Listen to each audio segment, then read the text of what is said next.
Hi everyone. இந்த கிளாஸ்ல நம்ம பார்க்க போறது டைரக்ட் டாக்ஸேஷன்ல aggregation of income, set off and carry forward of losses பத்தி தான் பார்க்க போறோம். இந்த மூணு ஹெட் இருக்குது. இதுல நம்ம ஃபர்ஸ்ட் பார்க்க போறது வந்து அக்ரிகேஷன் ஆஃப் இன்கம் அப்படிங்கிறது. அக்ரிகேஷன் ஆஃப் இன்கம் அப்படின்னா என்னன்னா, இதுக்கு வந்து டைரக்டா இந்த மாதிரியான ஒரு வேலையை செஞ்சு நம்மளுக்கு இந்த இன்கம் வந்திருக்கு அப்படின்னு நம்ம வந்து சொல்ல முடியாது. அதாவது actually not in the nature of income. இது வந்து இன்கம் அப்படிங்கிறதே வந்து டைரெக்டாக கிடையாது. ஆனால் ஃபர்தராக நம்ம வந்து அதுக்கு எக்ஸ்ப்ளனேஷன் கொடுக்காத காரணத்தினாலும் அது அசஸிங் ஆஃபீஸர் சாட்டிஸ்ஃபேக்ஷன் ஆகாத காரணத்தினாலும் இது நம்மளுடைய டீம்டு இன்கமாக வந்து கன்சிடர் பண்ணப்படும் அப்படிங்கிறது தான் அக்ரிகேஷன் ஆஃப் இன்கம் அப்படிங்கிறது. இதில் மொத்தம் 6 பாயிண்ட்ஸ் வந்து இருக்குது. இந்த 6 ஹெட்டில் ஏதாவது ஒரு வழியில் நம்மளுக்கு அந்த இன்கம் வந்துருந்துச்சு அப்படின்னாலும் அது நம்மளுக்கு வந்து டாக்ஸபிள். பட் இது எந்த ஹெட்டில் அக்கௌண்ட் ஆகும் அப்படின்னு நம்ம பார்த்தோம்னா இன்கம் ஃப்ரம் அதர் சோர்சஸில் வந்து அக்கௌண்ட் ஆகும். அதில் நம்ம ஃபர்ஸ்ட் பார்க்கக்கூடிய ஹெட் என்னன்னா கேஷ் கிரெடிட் செக்ஷன் 68. அசஸினுடைய புக்ஸில் ஏதாவது கிரெடிட் வந்து ஒரு அமௌண்ட் வந்து கிரெடிட் ஆயிருக்கு, அந்த அமௌண்ட்டுக்கு ஏற்ற எக்ஸ்பிளனேஷன், அதாவது இந்த இன்கம் எங்களுக்கு இந்த இடத்துல இருந்து வந்திருக்கு அப்படிங்கிற எந்தவித எக்ஸ்பிளனேஷனும் அசஸி வந்து கொடுக்கல அப்படின்னு சொன்னால் அந்த இடத்துல வந்து deemed to be the income.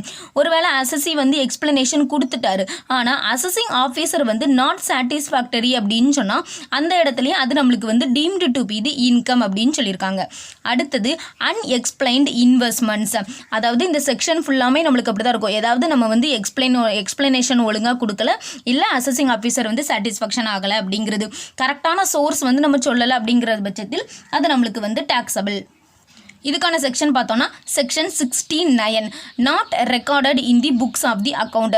அதாவது நம்ம இன்வெஸ்ட்மெண்ட் பண்ணியிருக்கோம் அப்படிங்கிறத வந்து கண்டுபிடிச்சாச்சு. நம்மளுடைய பேங்க் டிரான்சாக்ஷனில் இருந்தோ இல்லை அனதர் சைடு அந்த இன்வெஸ்ட்மெண்ட் நம்ம யார்கிட்ட பண்ணியிருக்கோமோ அவங்கக்கிட்ட இருந்து லிஸ்ட் எடுக்கும்போது நம்மளுடைய நேம் வந்து வந்தாச்சு, நம்ம தான் பண்ணியிருக்கோம் அப்படிங்கிறது தெரிஞ்சாச்சு. பட் நம்மளுடைய புக்ஸ் ஆஃப் அக்கௌண்ட்டில் அந்த இன்கம் வந்து நம்ம கொண்டுட்டு வரலை, பட் நம்ம இன்வெஸ்ட்மெண்ட் பண்ணியிருக்கோம் அப்படின்னு சொல்லும்போது அந்த சிச்சுவேஷன்லையும் அது நம்மளுக்கு deemed to be the income.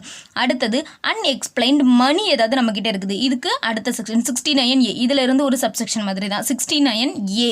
இதுல பார்த்தோம்னா ஓனர் ஆஃப் எனி மணி, ஏதாவது மணிக்கு வந்து நம்ம தான் ஓனரா இருக்கோம், இல்ல bullion, jewellery or other valuable article, இதுக்கெல்லாம் வந்து நம்ம வந்து ஓனரா இருக்கிறோம் அப்படின்னு சொன்னாலும் and not recorded in the books of the account, books of அக்கௌண்ட்டில் நம்ம கொண்டுட்டு வரலை இப்படிங்கிற பட்சத்தில் கண்டிப்பாக அது வந்து deemed to be the income. அடுத்தது amount of investments extra not fully disclosed in the books of the account section 69B. இது நம்ம பார்த்தோம்னா இந்த இன்வெஸ்ட்மெண்ட் அண்ட் மணி இந்த ரெண்டுமே இருக்குது. இந்த ரெண்டுமே நம்ம வந்து ரெக்கார்ட் பண்ணியிருக்கோம். இப்போ 1 லட்ச ரூபான்னு ரெக்கார்ட் பண்ண வேண்டிய இடத்துல 50,000 தான் ரெக்கார்ட் பண்ணியிருக்கோம்.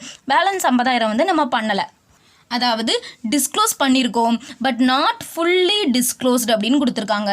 ஸோ பேலன்ஸ் அமௌண்ட் எவ்வளோ இருக்குதோ அந்த அமௌண்ட்டை வந்து நம்ம டேக்ஸ் கட்டி ஆகணும்.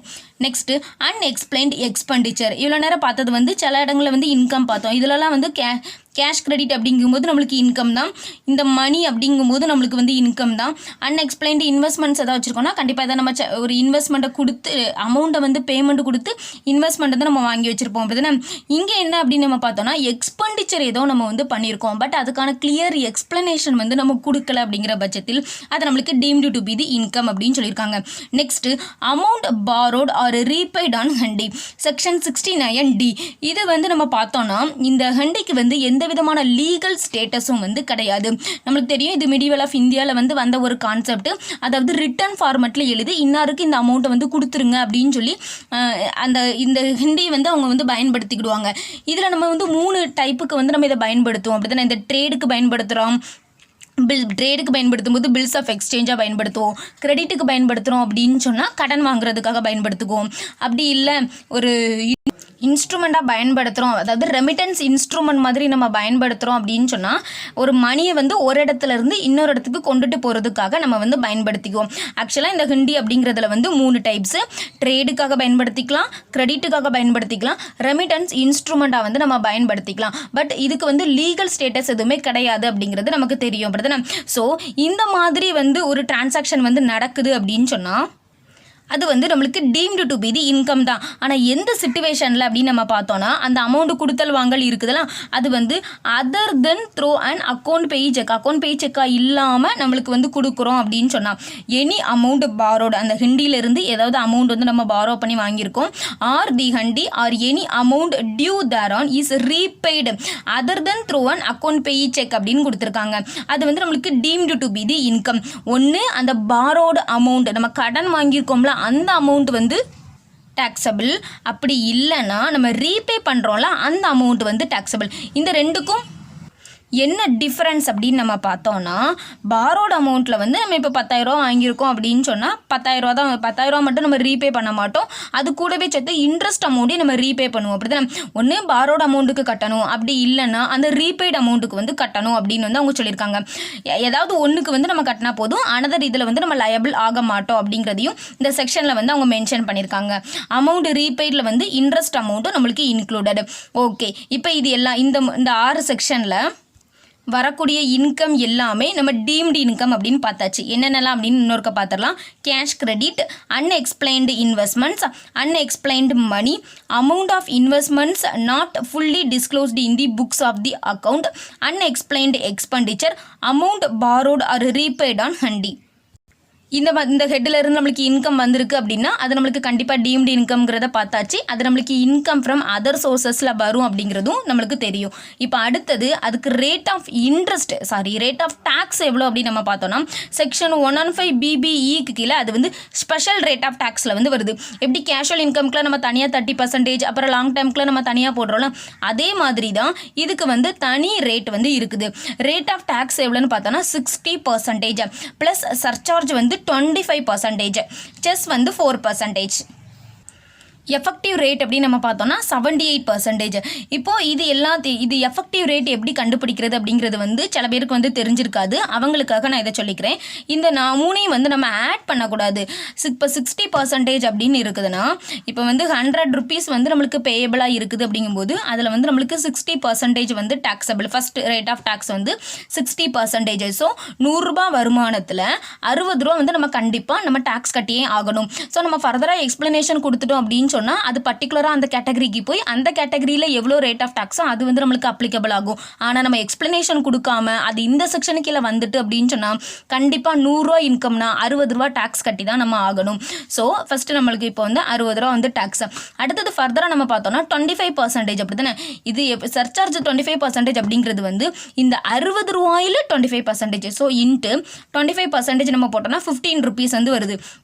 இப்போ நம்ம ப்ளஸ் பண்ணும்போது 75 rupees வந்து டோட்டலாக நம்மளுக்கு வந்து பேமெண்ட். 100 ரூபாயில் 75 rupees வந்து பேமெண்ட். அடுத்தது 4% வந்து செஸ் இருக்குது அப்படி தானே. ஸோ இன்ட்டு 4% போட்டோன்னா 3 வருது. இப்போ நம்ம ப்ளஸ் பண்ணோன்னா டோட்டலாக 78ங்கிறது நம்மளுக்கு கிடைக்குது. நான் வந்து ஒரு அமௌண்ட்டை வச்சு நான் வந்து சொல்லியிருக்கேன், பட் பர்சன்டேஜ் வைஸ் பார்த்தாலும் 78 அப்படிங்கிறது தான் நம்மளுக்கு வந்து வரும். இப்போ இப்படி தான் வந்து நம்ம எஃபெக்டிவ் ரேட் அப்படிங்கிறது கண்டுபிடிக்கணும். இந்த 6 ஹெட்ஸ் ஆஃப் இன்கம் நம்ம பார்த்தாச்சு. அடுத்தது வந்து concept of set off and carry forward of losses என்ன அப்படிங்கிறத பார்க்கலாம். ஃபஸ்ட்டு வந்து நம்மளுக்கு செட் ஆஃப் அப்படின்னா என்ன, ஒரு இதில் நம்மளுக்கு லாஸ் இருக்குது, அதை அந்த சோர்ஸ்லையோ இல்லை அனதர் சோர்ஸ் அல்லது அனதர் ஹெட்டில் வந்து நம்ம செட் ஆஃப் பண்ணிக்கிறோம், அதாவது அட்ஜஸ்ட் பண்ணிக்கிறோம் அப்படிங்கிறது தான் வந்து நம்மளுக்கு செட் ஆஃப் அப்படிங்கிறது. இஃப் லாஸஸ் வந்து நம்ம செட் ஆஃப் பண்ண முடியலை, ஏன்னா எல்லா லாஸையும் வந்து எல்லா இதுலேயும் நம்மளால் பண்ணிட முடியாது, அமௌண்ட்டும் ஃபுல் அமௌண்ட்டையும் பண்ணிட முடியாது. ஸோ அந்த மாதிரியான சிச்சுவேஷன்ஸில் நம்மளுடைய அந்த லாஸ் வந்து அடுத்த வருஷத்துக்கு நம்ம கொண்டுட்டு போகிறோம். அதாவது இன்அடிக்குவசி ஆஃப் எலிஜிபிள் ப்ராஃபிட்ஸ். நம்மளுக்கு ப்ராஃபிட்ஸ் இருக்குது, ஆனால் அந்த செட் ஆஃப் பண்ணிக்கக்கூடிய அளவுக்கு ப்ராஃபிட்ஸ் இல்லை அப்படிங்கிறது தான் எலிஜிபிள் ப்ராஃபிட்ஸ் வந்து நம்ம கையில் இல்லை அப்படிங்கிறது. ஸோ லாஸஸ் எல்லாத்தையுமே நம்ம வந்து கேரி ஃபார்வர்ட் பண்ணுறோம், நெக்ஸ்ட் இயருக்கு கேரி ஃபார்வர்ட் பண்ணி கொண்டுட்டு போகிறோம். இப்படி எல்லா இன்கமையும் நம்ம கொண்டுட்டு போக முடியாது. ஒவ்வொரு இன்கமுக்கும் ஒவ்வொரு சர்டன் கண்டிஷன்ஸ் வந்து இருக்குது. எவ்வளோ இயர்ஸ் வந்து நம்ம கேரி ஃபார்வர்ட் பண்ணி கொண்டுட்டு போகணும் அப்படிங்கிறது இருக்குது. அது எல்லாம் தான் நம்ம அடுத்தது வந்து பார்க்க போகிறோம். அதில் நம்ம ஃபஸ்ட்டு பார்க்க போகிறது வந்து inter source adjustment, section 70. Inter source அப்படின்னா என்னென்னா, இப்போ சேலரி அப்படின்னு இருக்குன்னா சேலரிக்குள்ளே பண்ணிக்கிறது. ஆக்சுவலாக சேலரியில் வந்து லாஸ் நம்மளுக்கு வராது. இப்போ நம்ம ஹவுஸ் ப்ராப்பர்ட்டி எடுத்துக்கலாம். ஹவுஸ் ப்ராப்பர்ட்டியில் ஒரு ஹவுஸ் ப்ராப்பர்ட்டியில் லாஸ் இருக்குதுன்னா இன்னொரு ஹவுஸ் ப்ராப்பர்ட்டியை வந்து நம்ம செட் ஆஃப் பண்ணிக்கிறது தான் வந்து இன்டர் சோர்ஸ் அட்ஜஸ்ட்மெண்ட் அப்படிங்கிறது. அதுலேயுமே சில இதுக்கு வந்து ரெஸ்ட்ரிக்ஷன்ஸ் இருக்குது. அது என்னென்ன அப்படிங்கிறத ஃபர்ஸ்ட் நம்ம டீட்டெயிலாக பார்த்துடலாம். இது செக்ஷன் 70 வந்து நம்மளுக்கு வந்திருக்கு. Set off losses same head adjustments, ஒரே ஹெட்டில் நம்ம பண்ணிக்கிறது தான். எக்ஸாம்பிள் நம்ம பார்த்தோன்னா நம்ம இப்போ சொன்ன மாதிரி ஒரு ஹவுஸ் ப்ராப்பர்ட்டியை இன்னொரு ஹவுஸ் ப்ராப்பர்ட்டியில் பண்ணிக்கிறது. நெக்ஸ்ட் நம்ம பார்க்க போகிறது இம்பெர்மிசபிள் இன்டர் சோர்ஸ் செட் ஆஃப், அதாவது இன்டர் சோர்ஸுக்குள்ளேயே நம்மளால் பண்ணிக்க முடியாது, செட் ஆஃப் பண்ணிக்க முடியாது அப்படிங்கிறது தான் பார்க்க போகிறோம். அது என்னென்ன அப்படின்னு நம்ம பார்த்தோன்னா லாங் டேர்ம் கேபிட்டல் லாஸ், அதாவது கேபிட்டல் கெயின் அப்படின்னு நம்மளுக்கு ஒரு ஹெட் உண்டுலாம். அந்த ஹெட்டில் லாங் டேர்ம் கேபிட்டல் லாஸ் அப்படிங்கிறத வந்து செக்ஷன் 70 சப்செக்ஷன் 3 வந்து என்ன சொல்லுதுன்னா ஷார்ட் டேர்ம் கேபிட்டல் லாஸை வந்து ரெண்டுத்துலேயுமே பண்ணிக்கலாம். ஆனால் லாங் டேர்ம் கேபிட்டல் லாஸை வந்து ஒன்லி லாங் டேர்மில் மட்டும்தான் நம்ம பண்ணிக்க முடியும். அதே இன்டர் சோர்ஸில் இருக்கக்கூடிய ஷார்ட் டேர்மில் வந்து நம்மளால் பண்ணிக்க முடியாது. இதுவே ஷார்ட் டேர்மில் இருக்குன்னா நம்ம வந்து ரெண்டுத்துலேயுமே பண்ணிக்கலாம். அடுத்தது ஸ்பெக்யூலேஷன் லாஸ், செக்ஷன் 73 சப்செக்ஷன் 1. இது என்னென்னா ஸ்பெக்யூலேஷன் ப்ராஃபிட்டில் மட்டும்தான் நம்ம பண்ண முடியும். பிஜிபிபிக்கு நம்மளுக்கு கீழே வரும். பிஜிபிபிக்கில் ஜென்ரல் பிஸ்னஸ் இருக்கும், ஸ்பெக்யூலேஷன் இருக்கும், ஸ்பெசிஃபைடு இருக்கும். பட் ஸ்பெக்யூலேஷனில் லாஸ் இருக்குதுன்னா ஸ்பெக்யூலேஷனில் மட்டும்தான் நம்மளால் பண்ணிக்க முடியும். அனதர் பிஸ்னஸில் வந்து நம்மளால் பண்ணிக்க முடியாது. ஆனால் அதர் பிஸ்னஸில் இருக்கும்ல, இப்போ ஜென்ரல் பிஸ்னஸில் இருக்கக்கூடிய லாஸை ஸ்பெக்யூலேஷனில் ஏதாவது ப்ராஃபிட் இருக்குது அப்படின்னு சொன்னால் அதில் நம்மளால் பண்ணிக்க முடியும். Loss from other business can be adjusted. அடுத்தது நம்ம பார்க்க போகிறது வந்து C loss from activity of owning and maintaining racehorses, section 74A subsection 3. Only income from the above, அதாவது இதிலிருந்து இன்கம் வரும்போது தான் லாஸ் ஃப்ரம் அந்த ரேசார்சஸில் லாஸ் ஏற்பட்டுச்சு அப்படின்னா அந்த ரேசார்சஸில் இன்கம் வரும்போது தான் நம்மளால் வந்து செட் ஆஃப் பண்ணிக்க முடியும். வேறு அதர் சோர்ஸஸில் வந்து நம்மளுக்கு நிறைய இருக்கும். அப்படி தானே டிவிடெண்ட் இருக்கும். அதுக்கப்புறமா வந்து வேறு என்ன சொல்லலாம், எஃப்டி இன்கம் இருக்கும். டிவிடெண்ட் இன்கம்லாம் நம்மளுக்கு எக்ஸம்டட் தான். இப்போ வந்து நம்மளுக்கு இன்ட்ரெஸ்ட் இருக்கலாம், வேறு ஏதாவது பெட்டிங் கேஷுவல் இன்கம் வந்து நம்மளுக்கு நிறைய இருக்கலாம். பட் அதனால் நம்ம வந்து செட் ஆஃப் பண்ணிக்க முடியாது. அடுத்தது D losses from specified business, section 73A clause 1 35AD, அதாவது ஸ்பெசிஃபைடு பிஸ்னஸ் வந்து நம்மளுக்கு 35AD அப்படி தானே. ஸோ அந்த இன்கமில் இருந்து மட்டும்தான் அந்த லாஸை வந்து நம்மளால் செட் ஆஃப் பண்ணிக்க முடியும். வேறு சோர்ஸஸில் நம்மளால் பண்ணிக்க முடியாது. Only income from that losses from other business can be set off, அதாவது அதில் ஒன்லி இன்கம் ஃப்ரம் தேட், அதிலிருந்து இன்கம் வரும்போது தான் அதில் நம்ம செட் ஆஃப் பண்ணிக்க முடியும். பட் இதே செக்ஷனில் இந்த ஸ்பெக்யூலேஷன் லாஸில் நம்ம சொன்ன மாதிரி லாஸஸ் ஃப்ரம் வேறு ஏதாவது அதர் பிஸ்னஸ் இருக்குது அப்படின்னு சொன்னால் அதை வந்து நம்ம இதில் செட் ஆஃப் பண்ணிக்கலாம், கேன் பி செட் ஆஃப். இப்போ நம்ம எக்ஸம்ட் சோர்ஸ் அப்படின்னு நம்ம பார்த்தோம்னா அதுக்கு இன்னொரு எக்ஸாம்பிள் நம்ம பார்த்தோம்னா loss from and exempt source cannot be set off against profits from a taxable source of income, அதாவது நம்மளுக்கு எக்ஸம்ட் சோர்ஸ்லேருந்து இன்கம் வந்திருக்கு பட் அதுவுமே வந்து நம்மளுக்கு லாஸாக தான் இருக்குது. அதை வந்து நம்ம டாக்ஸபிள் இன்கமில் வந்து பண்ணிக்க முடியாது. Share of a loss from a partnership firm, ஒரு பார்ட்னர்ஷிப் ஃபார்ம்லேருந்து நம்மளுக்கு ஷேர் கிடைக்குது அப்படின்னு சொன்னால் அது நம்மளுக்கு எக்ஸம்டட். அண்டர் செக்ஷன் 10(2)A படி நம்மளுக்கு அது எக்ஸம்டட். ஸோ அதில் நம்மளுக்கு லாஸ் வந்து ஷேர் ஆகுது அப்படின்னு சொன்னால் அதை வந்து ஒரு டாக்ஸபிள் சோர்ஸில் நம்மளால் செட் ஆஃப் பண்ணிக்க முடியாது. இவ்வளோ நேரம் நம்ம பார்த்தது வந்து இன்டர் சோர்ஸுக்குள்ளேயே நம்ம பண்ணிக்கிறது. கேபிட்டல் கெயினாக இருந்தால் கேபிட்டல் கெயினுக்குள்ளேயே, பிஜிபிபியாக இருந்தால் பிஜிபிபிக்குள்ளேயே, அதில் என்னென்ன பண்ணிக்கலாம் என்னென்ன பண்ணிக்க முடியாது அப்படிங்கிறத நம்ம பார்த்தோம். இப்போ அடுத்தது இன்டர் ஹெட் அட்ஜஸ்ட்மெண்ட், அதாவது ஒரு ஹெட்டிலிருந்து இன்னொரு ஹெட்டுக்கு நம்ம பண்ணிக்கக்கூடிய அட்ஜஸ்ட்மெண்ட். டோட்டலாக அந்த ஹெட்டை எடுக்கும்போது நம்மளுக்கு நெட் லாஸ் வந்து இப்போ நடந்திருக்குது. அந்த நெட் லாஸை வந்து நம்ம எப்படி வந்து செட் ஆஃப் பண்ணிக்கலாம் அதை நம்ம பார்த்தோம். இதுலேயும் நம்மளுக்கு செட் ஆஃப் பண்ண முடியல அப்படின்னா அது கண்டிப்பாக கேரி ஃபார்வர்டு வந்து நம்மளுக்கு ஆகும். இதுக்கான செக்ஷன் பார்த்தோன்னா செக்ஷன் 71. அதில் நம்ம ஃபஸ்ட்டு பார்க்க போகிறது வந்து loss under any other head other than capital gains. Capital கெயினை மட்டும் நம்ம வந்து ஃபர்தராக வந்து நம்ம எந்த விஷயமே நம்ம பண்ண முடியாது, செட் ஆஃப் வந்து பண்ண முடியாது. ஸோ இதில் நம்ம பார்க்க போகிறது வந்து அதர் தென் கேபிட்டல் கெயினை தாண்டி இருக்கக்கூடியது எல்லாமே can be set off such loss against any head including capital gains. Capital கெயினை தாண்டி வேறு எதுலையாவது லாஸ் இருக்குது அப்படின்னா அதை வந்து வேறு ஹெட்டுக்குள்ளே வந்து நம்ம பண்ணிக்கலாம். அது வந்து இன்க்ளூடிங் கேபிட்டல் கெயின்ஸ் இன்கம், அந்த கேபிட்டல் கெயினுடைய இன்கம்லேயும் நம்ம வந்து பண்ணிக்கலாம். இப்போ வந்து ஒரு 2 lakhs rupees வந்து நம்மளுக்கு லாஸ் இருக்குது அப்படின்னு சொன்னால், இப்போ வந்து கேபிட்டல் கெயினில் தான் நம்மளுக்கு வந்து ஒரு 1 lakh rupees செட் ஆஃப் பண்ணி ஆகணும் அப்படின்னு வந்து இருக்குதுன்னு வச்சுக்கலாம். இன்னொரு இதில் வந்து நம்மளுக்கு பிஜிபிபியில் வந்து ஒரு 1 lakh வந்து பண்ணிக்கலாம். இந்த சிச்சுவேஷனில் நம்மளால் கேபிட்டல் கெயினில் இருக்கக்கூடிய ப்ராஃபிட்டை வந்து கண்டிப்பாக எடுத்து யூட்டிலைஸ் பண்ணிக்க முடியும். ஆனால் கேபிட்டல் கெயின்லேயே ஒரு லாஸ் அப்படின்னு சொன்னால் அதை வேற ஒரு ஹெட்டில் வந்து நம்மளால் பண்ணிக்க முடியாது. நெக்ஸ்ட்டு லாஸ், இது வந்து ஜென்ரலாக இருக்கக்கூடியது. இப்போ நம்ம வந்து இண்டிவிஜுவலாக ஒவ்வொன்றுக்கா எப்படி செட் ஆஃப் பண்ணிக்கலாமா முடியாதா அப்படிங்கிறத பார்க்கலாம். லாஸ் வந்து பிஜிபிபியில் இப்போ நம்மளுக்கு நடந்திருக்குது. cannot be set off against salaries. சேலரியில் மட்டும் நம்ம பண்ணிக்க முடியாது, மற்றபடி வேறு ஹெட்டில் வந்து நம்ம பண்ணிக்கலாம். தேர்டை நம்ம பார்க்க போகிறது லாஸ் வந்து கேபிட்டல் கெயினில் நடந்திருக்கு. இதை நம்ம ஃபஸ்ட்டே பார்த்த மாதிரி கேபிட்டல் கெயினில் இருக்கக்கூடிய லாஸ் எந்த ஹெட்லையும் நம்ம வந்து செட் ஆஃப் பண்ணிக்க முடியாது. அதே மாதிரி ஷார்ட் டேர்ம் லாங் டேர்முக்குள்ளே அதில் வந்து நம்ம பண்ணிக்கலாம். அதுலேயும் லாங் டேர்மில் உள்ளதை ஷார்ட் டேர்மில் பண்ண முடியாது. பட் நெட் லாஸை வந்து கேபிட்டல் கெயின்லேருந்து வருது அப்படின்னு சொன்னால் அதை வேறு எந்த ஹெட்லையும் நம்ம கொண்டு போய் பண்ண முடியாது. அடுத்தது லாஸ் ஃப்ரம் ஹவுஸ் ப்ராப்பர்ட்டி.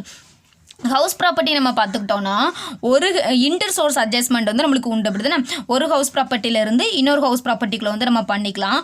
அடுத்தது இது இப்போ நம்ம பார்த்துட்டு இருக்கிறது வந்து ஹெட் ஹவுஸ் ப்ராப்பர்ட்டியிலேருந்து வேறு ஏதாவது ஹெட்டில் வந்து நம்ம பண்ணிக்கிறது.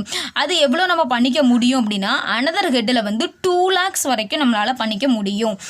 Next speculation loss from the activity of owning and maintaining resources and losses from specified business referred in section 35 AD. இந்த 3 இதுக்கும் நம்ம பார்த்தோம் அப்படின்னு சொன்னால் cannot be set off against any other head. First of all நம்ம பார்க்கும்போது inter source அட்ஜஸ்ட்மெண்ட்லேயே இந்த loss எல்லாம் வந்து வேறு இன்கமில் பண்ண முடியாது. சேம் ஹெட்டாகவே இருந்தாலும் வேறு சோர்ஸில் கூட பண்ண முடியாதுன்னு பார்த்துட்டோம். அப்படி வேறு ஒரு சோர்ஸ்லேயே பண்ண முடியாத ஒரு ஐட்டத்தை வேறு ஒரு ஹெட்டுக்கு கண்டிப்பாக நம்ம ட்ரான்ஸ்ஃபர் பண்ணி எடுத்துட்டு போக முடியாது. ஸோ அதனால இதுலயே நம்ம வந்து அனதர் ஹெட்ல வந்து பண்ண முடியாது. அவ்வளோதாங்க. இதோட இந்த வீடியோ வந்து நம்ம முடிச்சுக்கலாம். இதுக்கு அடுத்த வீடியோவில் கேரி ஃபார்வர்டுக்கு அப்புறமா நம்ம பண்ணக்கூடிய செட் ஆஃப் அது எத்தனை வருஷத்துக்கு நம்ம வந்து கேரி ஃபார்வர்ட் பண்ணலாம், அது ரிலேட்டடாக ஒரு சம் வந்து நம்ம ஒர்க் அவுட் பண்ணலாம். நான் உங்களை நெக்ஸ்ட் வீடியோவில் சந்திக்கிறேன். தேங்க்யூ.